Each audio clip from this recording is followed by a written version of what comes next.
I say this every single time. This man makes me smile. Very few people have made me as happy in life as Desmond Howard. And the fact that we're now one big happy Disney family means Desmond has to be on this show right away. And it's great to see you, Desmond Howard. Hey. How are you?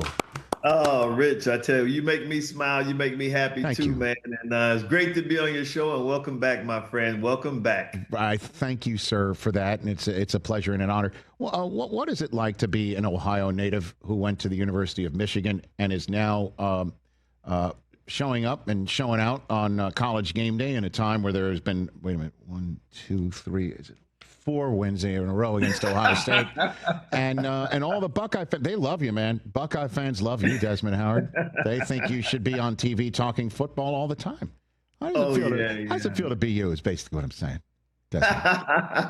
You know, we like to say in Ann Arbor, it's great to be a Michigan Wolverine. It's great to be a Michigan Wolverine. So yeah, that's how I feel about being me. It's great to be me.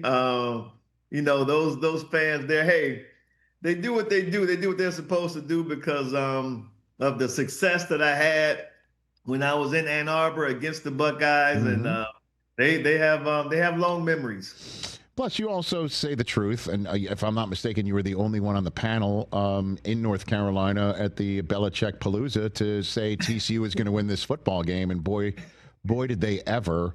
What challenges does North Carolina football face despite having one of the greatest coaches to ever put on a headset? Like, what did you see in person that might give an idea of where do we go from here with Bill Belichick's? Yeah, I tell you what, they have to get tougher in the trenches. We can start there. I was talking to some TCU coaches on the sideline, and they thought that they had a distinct advantage in the trenches. They thought they would be able to control the line of scrimmage both offensively and defensively, which is what they did. And Josh Hoover, their quarterback, he's good. He's good. Really, really good. Yeah. Exactly. He's probably the number 2 quarterback in the Big 12, only second to Sam Leavitt of Arizona State. So, yeah, he's really good. And I think so physicality, first and foremost, they're going to become a little more physical, a little tougher up front. Gio Lopez, the quarterback, he just seemed very limited as a passer after that first drive. And what I think happened, Rich, is most coaches, they, especially like these offensive coordinators, when they're breaking in a new quarterback, a new system, they like to script the first 12 to 15 plays, and they drill the hell out of those plays, especially game week. And I think that's what we saw with that first drive with UNC. I mean, they just sliced through that TCU defense like a hot knife through butter, and they looked like a well-oiled machine. But then after that, they hit a wall. And I think that's when TCU just started to buckle down a little bit, toughen up front. And at the same time, you put North Carolina in a situation offensively where now you have to really call the game as opposed to just going by the script that you started the game with. No, I think, again, if North Carolina continues to struggle, and the same thing would say Alabama, those two are kind of being viewed, in my estimation, as the canary in the coal mine about 21st century college football, that it doesn't matter if you've got an all-time great coach in North Carolina or a program that Forrest Gump used to play for and Nick Saban used to coach. That doesn't matter, right? It just doesn't matter anymore if kids show up. It's about the money on the table and, of course, facilities and opportunity to make the NFL, which I know, again, Belichick would definitely be somebody that you'd want to play for in that regard. But I'm just wondering what you think about that philosophy, or at least that mindset, that this is, in fact, an idea of where the sport is going in the 21st century. Desmond. Yeah, I mean, it's changing. Like, we're watching it in real time change right in front of our eyes. It's amazing, too, because we never thought we would see the day where these kids would not only make money, but make the type of money that they're starting to make, which is, insane. And coaches, too, though. I mean, I just don't talk about the players. I think that these coaches' salaries are starting to become astronomical to the point, Rich, where you can't even fire a coach because his buyout is so much. I mean, Right. What type of business model is that? How's that? So I think we're going through a period that it seems unsustainable. Like I just don't think these numbers are sustainable for a long period of time. But you look at these players and they're, like you said, they're chasing the bag, they're chasing the money. I do think that because of Bill Belichick's MO and who he is as a person who not only can he spot untapped potential in players, but he also can extract all of that talent out of guys. He does a really good job developing players too. So, they got their nose bloodied in the first one, but his MO is developing players and getting the most out of them. And I still do have a lot of confidence and faith that he'll be able to do that. It's just not going to be the flip the switch, change things overnight job that people anticipated because he came to Chapel Hill with 6 Super Bowl rings. It's not that easy. It may take 2 or 3 years for him to get the program to where he wants it to be. So they're going to have to be patient. Desmond Howard here on the Rich Eisen Show. Let's talk about Arch Manning. Your opinion of his start at the shoe is what? It was predictable. I went on Stephen A. Smith's show the Friday before the Ohio State game, and I went on First Take, and I was telling them that I thought that the all of the hype and Heisman talk around him was unwarranted. I said that unless he was a guy who was on stage last year at the Heisman ceremony as a legitimate finalist, he doesn't warrant having his name mentioned in the same breath as that trophy. If you think he's, somewhat a quarterback who's going to have a successful career, or a successful season, why don't you start talking about the Davey O'Brien Award or the Johnny Unitas Award, whatever those quarterback awards, but not the best football player in the country. And I also said that he was a guy who he didn't jump out at me on tape. I mean, he had moments, and they're going to show those big moments on SportsCenter. But if you really watch the tape, there was nothing consistent that made you think he was the best football player in college football. And now he goes to Columbus, right, Rich? This is the beautiful part about all of this. People don't want to really criticize him as harshly because he is a Manning. And they want to stay in good favor with the Mannings, right? This is a big name in our sport. But so what they do is they make it seem like Matt Patricia, the defensive coordinator for Ohio State, just called this brilliant game that kept Steve Sarkisian and Arch Manning off balance for 4 whole quarters. Now, Matt Patricia did call a very good game. There's no doubt about that. But I saw guys on SportsCenter and other shows pulling like 3 plays and showing how he may have confused Arch Manning with a look or a secondary switch at the last minute.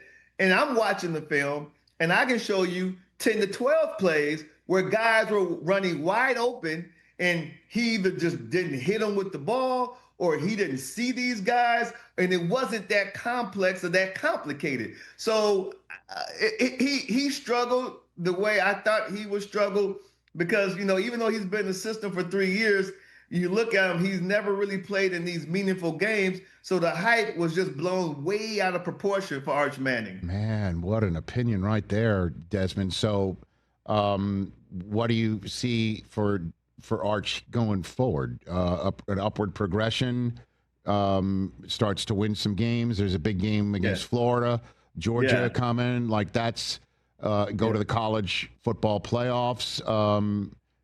And is that what you see here moving forward? Maybe not at the podium in Manhattan. Rich, we know one thing, okay? We know one thing. Me and you, we know one thing. In order to go in Columbus and beat Ohio State, first and foremost, you have to be tough.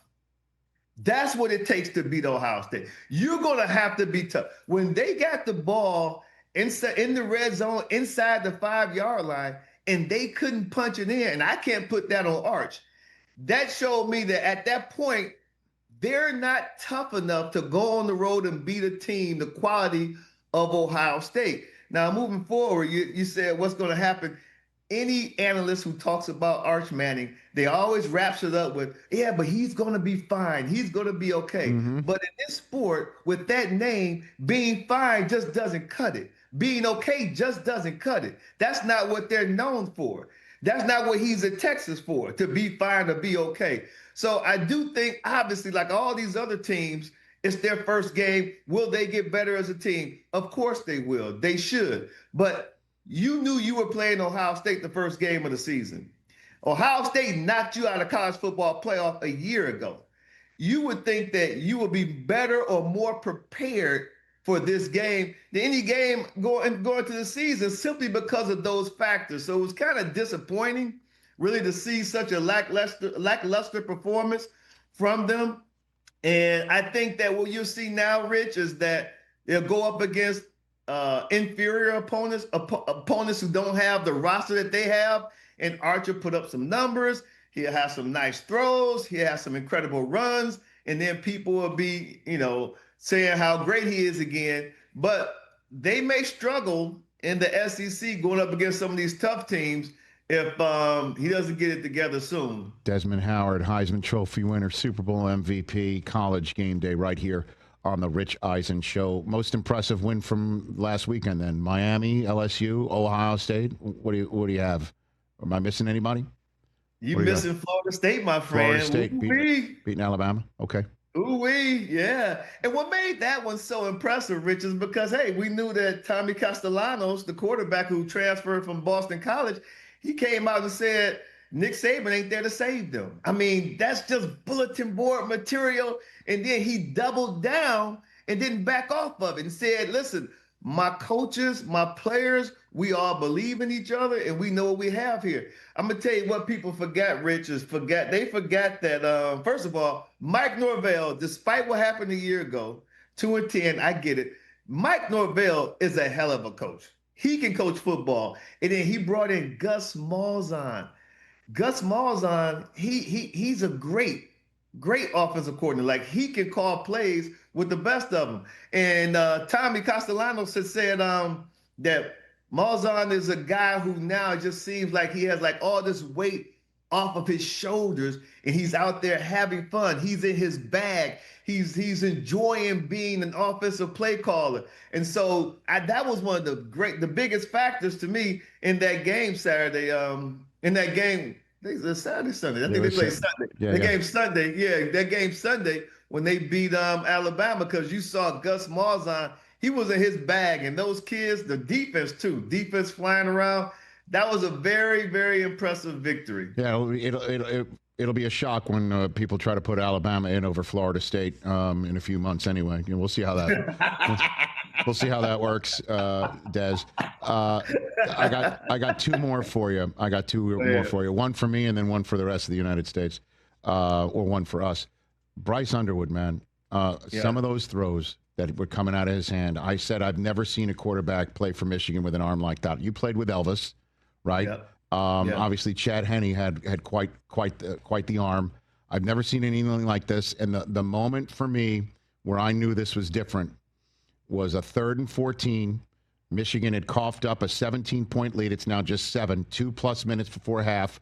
And they don't just hand it off and say, we'll play defense and hope for the best. They let the kid rip it. And it was a 39-yard gain that wound up with a touchdown drive. And I'm like, I turned to my 14-year-old son, who my watching buddy Cooper. I'm like, all right, this is not normal. This is different. And I'm wondering what you think, Desmond. I agree with you. I had my watch buddies with me, big twin and little twin. We were actually there on the sideline watching the game. Okay. And we thought the same exact thing. And I said, wow, it's refreshing to see that they have that type of confidence in that young man in his first collegiate game, that they're not going to just have him turn to his right or turn to his left and hand the ball off. Like, they let him go out there and play football, make some throws, make some big throws too. And so it was nice to see. And I mean, he's very, very talented quarterback, but he's just a guy who I believe has that it factor. His teammates, they all love him. He seemed very poised, and he ran things at a very efficient level. He never came across as though he was flustered out there or anything like that. He seemed like he was kind of like a seasoned vet, which you have to give credit to the coaching staff. I mean, especially the offensive coaching staff, because they consistently put him in a position to succeed, and they made sure that he was comfortable, and they helped to I think like make sure his confidence was starting to build as the game progressed. And that's what you want to do with these young quarterbacks. You want to start them off slow, but make sure you're putting in plays that can help build their confidence as the game progresses. Yeah, I can't go slow though Saturday, though. I mean, that's the game of the week. It's on ESPN Saturday night, Michigan at Oklahoma. What's your opinion on that, Des? Yeah, that one's going to be it's going to be a good one. I'm excited about that, to see how this defense responds to Mateer, the quarterback, the transfer from Washington State, who's now in Norman, Oklahoma. Mateer is probably the number one dual threat quarterback in the portal this past offseason. So he brings like a lot to their offense. And obviously Brent Venables, he's a defensive minded coach. So he's really going to try to get in the head of Bryce Underwood and this offense and see how he can affect the offense. I think that Michigan's going to have to be stout in the trenches. They're going to have to be able to move the ball with the running game, and they're going to have to keep those guys off of Bryce Underwood. And so it should be a really interesting game. I'm excited about it. Me too. Last one for you, Desmond. Normally when 90-year-olds trend on social media, it's not for being alive. And, boy, is Lee Corso alive and well and awesome, and what a weekend it was, trending 100,000 people in Columbus. What a moment to have the famed Ohio State marching band with a spelling out Corso while Lee was putting on the headgear, people going nuts, the country crying at the same time. It was incredible. I'm getting goosebumps just even thinking about it. What was it like being there, Desmond?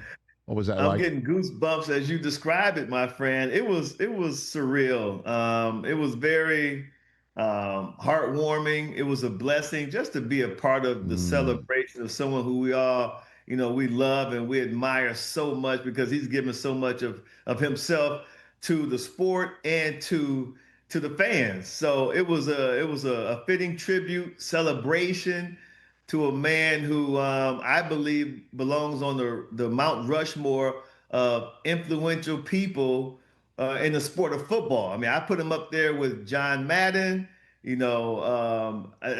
Keith Jackson, and then you could pick a fourth guy. But to me, that's where Corso belongs, because of the influence and the impact he's had on the sport of football. And I'm not just talking about college, but football, period. He belongs up there with the Giants. There's no doubt about that. And he's a guy who's taught me so much, not only, on camera, but off camera too. I love that old man. Hey, wrap him up in bubble wrap and protect him at all costs. He's a national treasure. He is, perfectly put. And you got to reach out to him, help if you need with your picks. Not like you needed it on Monday night with TCU, but he went 6 for 6 in his final day on game day. 6 he did. or 6, and it was pretty cool, man. Desmond, you're awesome. Good to see you. Appreciate the time. Let's do this as often as you're willing right here on Disney Plus, ESPN, and ESPN Radio. And go Blue, sir. Good to see you. Go Blue, my man. Thanks for having me. Right back at you. That's Desmond Howard right here on this program. Check us out every single day streaming live on Disney Plus and the ESPN app, 12 to 3 Eastern.